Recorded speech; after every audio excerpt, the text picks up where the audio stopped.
This podcast is brought to you by the United States Marine Corps. Hey sports fans, welcome to another edition of the San Diego Prep Insider Laxcast, sponsored by the U.S. Marines. I am Christian Pedersen. This is, I think, head coach Dom DeMeo. It's me.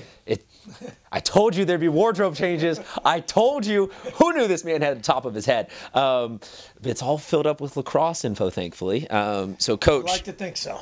Oh, I know so. I know so. Every week, this podcast is about 15 to 20-ish minutes, but it's also followed with an hour or so of just the nitty gritty that would absolutely bore everyone to death, probably. But I've actually become a lacrosse person thanks to you. So, Coach, we're every week talking about something new, something great. This has been a season of grow the game exponentially. We've seen some great D2 teams. We've seen some, on the boys and girls side, some real new faces emerge. But what I want to get into this week is a little bit of the elite cream of the crop, if that's okay with you. Yeah, absolutely. I think it's time that we sort of can say, not necessarily lock it in, this is how it's going to stay, but we got a decent picture on both the guys and the girls side as to, if the playoffs started tomorrow, it would generally be within a ranking or two of where it's at right now. Is that a fair assessment? Yeah, it's a fair assessment. I think most of the games there hasn't been any real big surprises. I'd say on the guys' side there hasn't been any. On the girls' side, there's been a couple. There has been. There's Yeah, been a couple even wins and losses. Del Norte winning in overtime, I think against Coronado, and the Poway La Jolla game the other night sort of played out in the end as you would have thought. But yeah, the girls has been all over, and but on the guys' side, it's been fairly status quo. I mean, we all knew Torrey was the team to beat, and they actually just did suffer their first loss to a team in Connecticut, nationally ranked team. So not a big it's surprise. A tough life. Not a big surprise there. But yeah, it's gonna be interesting. What comes down is everyone plays each other, and as we saw last year, then you play them a second time in the playoffs potentially, and that can always be different. So should finish up well. I'll say this though, we have a couple of teams like Westview, who they did lose, or I don't want to say. I want to say that La Jolla beat them. I do not like framing things through the loss. I like framing things through the win. La Jolla beats Westview to kind of surprise some people last week, but Westview has been a team that I think has stepped up a big portion from they're on the verge to they're in the conversation. I think San Marcos is one who has a bunch of wins that you sort of go, hey, that's interesting. RB is back in the conversation for they could get that 8 spot.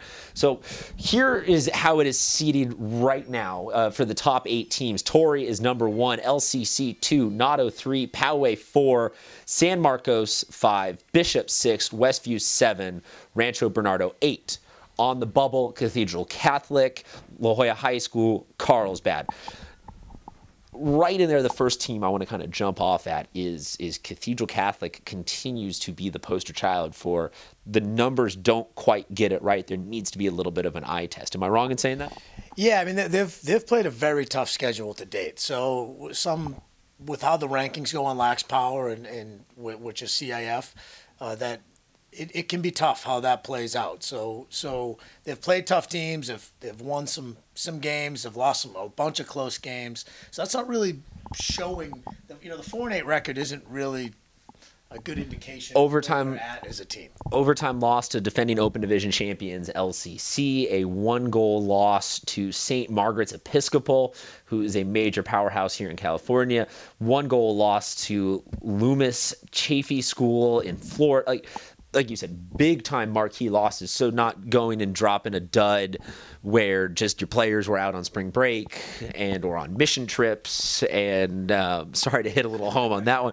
But this is a real deal. So you could say that they're reseeded up a little bit. You could make the case that maybe somebody like RB has not played premier talent, with some of their wins coming against a couple of D2 teams and lower D1 teams. But right now, is there anything that kind of separates 1 through 3, and then on the same question, 3 through 10? I think the 1 through 4. I mean, I think Torrey's still at the top, but the 1 through 4 is. You would lock Poway up into that upper level. Yeah, I'd lock that in. The 1 through 4 to me is solid. I think any one of those teams can beat each other at any time, as we saw last year. LCC and Coronado in a close game. Poway and Coronado 1-goal game. Torrey has been the one to beat. But those four, I think you lock those in. At 5 through 10, I think is pretty wide open. So what are you looking for right now, just kind of, from 30,000 feet looking down on it, what are you looking for to help differentiate these teams over the next month of play? Yeah, I think what it comes down to is everyone has to stay healthy, and which teams are playing the best defense late in the season is really important. And that's something that Westview has done really well. They've played good defense throughout the whole season. And La Jolla's done the same thing. La Jolla's had some fairly low-scoring games, and they have good goaltending, as does Westview. And San Marcos is another one. They're more of an offensive team. So, when those guys match up, that's going to be interesting. But what could happen from here on in is you got those sort of bottom half teams have to go up and play the top 4 teams. And the question we'll be asking in the next couple of weeks is, do they have the ability to upset those teams? And I think, you're going to get a good look at that with San Marcos and Coronado this week. That will sort of let San Marcos know if they're in the mix. And so I think, it's going to, the top 4 in my mind are solid. So 1 through 4 are kind of locked, as someone might upset somebody and something could change within that, but you see that as the upper echelon, and everyone else is sort of playing this weird mixture of who gets D1, who gets thrown into the blender as all of that. You hit on kind of an interesting point with San Marcos being an offensive team and other ones being defensive teams, and big games still yet to come. And this might be too meta of a question necessarily to ask, but if you're San Marcos and you're going to go play LCC, you're going to go play someone big like that, do you necessarily want to show them everything? Do you want to really say, hey, we're playing for the here and now, we've got to win this one? Or are you saying, look, let's get within 5. Let's sort of pick at some of their defensive schemes, look at some of their offensive schemes, put that in the back of our mind, because even if we beat them, we're not going to jump all the way up to the 4 or the 3. We're still going to have the potential of seeing them again in that first round of the Open. It's a balance. I mean, if a game gets away from you or you're up, you may not show some things, but you play every game to win it. There may be some things that you try setting up, maybe how you're going to defend them or play them later on in the year if you meet up with them and see how they react to it. But so you do. There is a little bit of testing that if you're playing it right, you're testing out some things. But if you think you have something that can win a game, you show it and you try to win that game. So you're playing no holds barred. You're playing for that win. I like. That's why I like you. You got that mentality. Down on the D2, we got Canyon Crest, East Lake, Patrick Henry, Granite Hills, Point Loma are our top 5 right now. Obviously less of a dynamic runaway talent versus everyone, because D2 is not broken down into Open versus D1 and all that. But still, just interesting to see, Canyon Crest, East Lake, both teams that made it to semifinals. Now they're back on top. So you can actually, it's really interesting watching that progression. The last couple of years, we've seen Del Norte win, move up, have some success. Saints, right on that doorstep, move up, have some success. It's really interesting because these teams are not necessarily doing the La Jolla, D2, D1, yep. Then now they're flirting with Open. Yep. It's really interesting to see that we're not feeding D2 champs straight into the bottom of D1. We are coming up with this really decent progression of talent that I think it's tangible to say that we're not looking at, that one kid brought that team up, they had their season, we'll forget about him in 3 years. But the progression has really been there, that the game is getting a little more solid and packed, that we're talking, like you said, all the way down to like a 13 team now. How positive is that for the game? I think it's great. I mean, I think the success of La Jolla and Del Norte and those guys jumping up has been good. And I think Canyon Crest, in my mind, is probably the team that is poised to jump up. And, they'd be, from the scores that I've seen and some film I've seen, they're going to be a good team, and they'd be in the mix in Division 1. Yeah, they don't need to. I'm not necessarily saying that we're looking at next year La Jolla is Open Division champions, and then Del Norte follows them, and then the Saints follows them. But it is really interesting to see that in lacrosse there is yet to be that case study of this team got moved up too quickly or too aggressively. It's hey, look, they proved it. They got a little bit of that experience, and they're hungry, and throw them into the mix, man, because D1 is now going to be insane. By the time all the dust settles from Open, there will be a 1 through 5 that should win it, but then a 6 through 10 that could win it for the Division I tournament. It's all sorts of bedlam yet to be unfolded. But I'd say right now you have a really interesting thing where I was saying 3, you were saying top 4 are locked. So all the home games hypothetically would play out. Yep. But that's why you play the playoffs. Yeah, but, and you know, you'd have to say Poway, you know, is in out of that top 4, and those guys, you know, they've won 2 out of the last 3 years. They won, and although they graduated some talent, they got great goaltending, and Coach Burke does a good job. And they had a 1-goal game with Coronado, and so I think, you know, that mixture of things can put them in any game. So I wouldn't rule them out of the top 4 at any point. I like to hear that. Let's jump over to the girls' side now. We will start kind of just the same way with. I feel like we sort of have the same vibe going here, a top 3, 4, something like that locked, but a completely different cast of characters than on the girls' side. Right now, LCC, La Jolla, Torrey Pines in 3rd. They're the defending Open Division champions. Scripps in 4th. San Marcos in 5th. Cathedral, Coronado, then Granite Hills round out the top 8. Am I wrong? Am I right? How? Not necessarily, you know, is it the same thing where you see that top 4 than everyone else? Or just give me your reaction.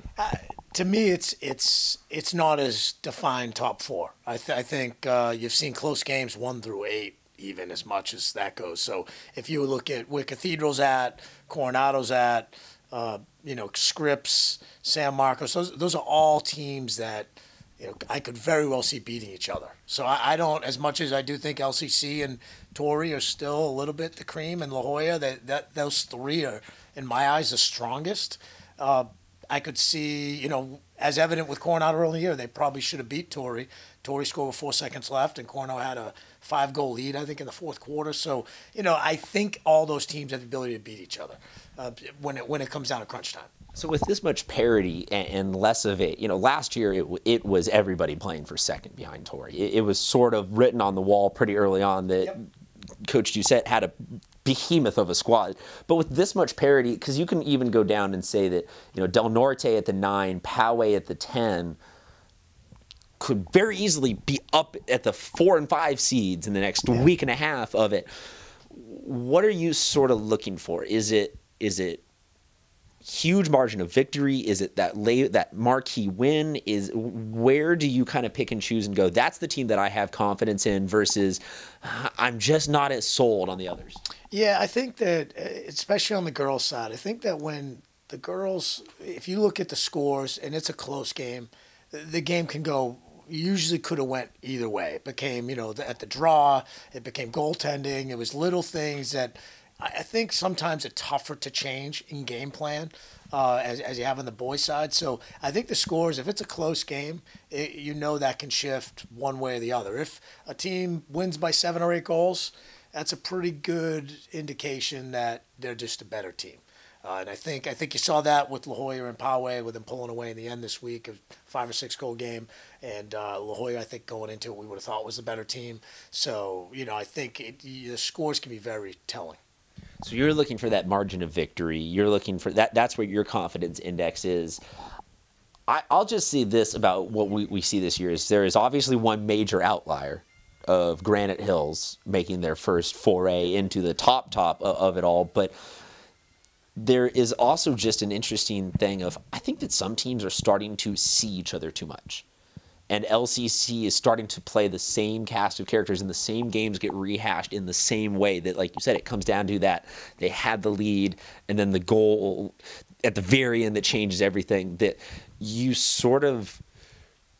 need somebody to come in occasionally and just kind of break up the dynamics. And Del Norte is doing that this year by upsetting some teams. And you know, Granite Hills and to a degree La Jolla, because La Jolla last year was the team that everyone was going, wait, what? They're like 12-0 now? Like, who are the, like, and then you realize they've got a very young team. So you got, you know, Scripps Ranch perennially seems to be at the D1 level, but not the Open. Now they are definitively in the Open. So what I'm really looking forward to this year is the fact that maybe in 2 weeks we can come back and talk about 6 different teams being in Open because 2 teams just took a match to everyone else's season. And I think you definitely could see it on the girls' side. No question about it. I think, and not to say you couldn't see it on the boys' side either, but it's a little less definitive on the yeah, I think so. I think there's more teams that have yet to maybe play each other, or when they do play each other, will be sort of a statement game, and in the end, I think the girls gonna be a really interesting finish. Yeah, I'm looking at 4 through 10 being separated by the slimmest of margins that we've seen in a couple years, and to maybe help perpetuate the further conversation of where does Open really need to sit. We don't need to get into that. That's a whole nother podcast of where does all the playoff dynamics, because that has so many long-term implications as to who seeds where. On the D2 side for the girls right now, your top 5 teams: San Diego, Grossmont, Olympian, Francis Parker, Mount Carmel. Again, we talk about it with the guys' side of teams that were down at D2, win at D2, get moved up. Granted, was a D2 team for a bunch of years. Otay, Del Norte, those are Patrick Henry. Those are some of the more recent teams to move up. They're starting to adapt to the higher level of play. So it is really interesting to see that both on the guys and the girls' side.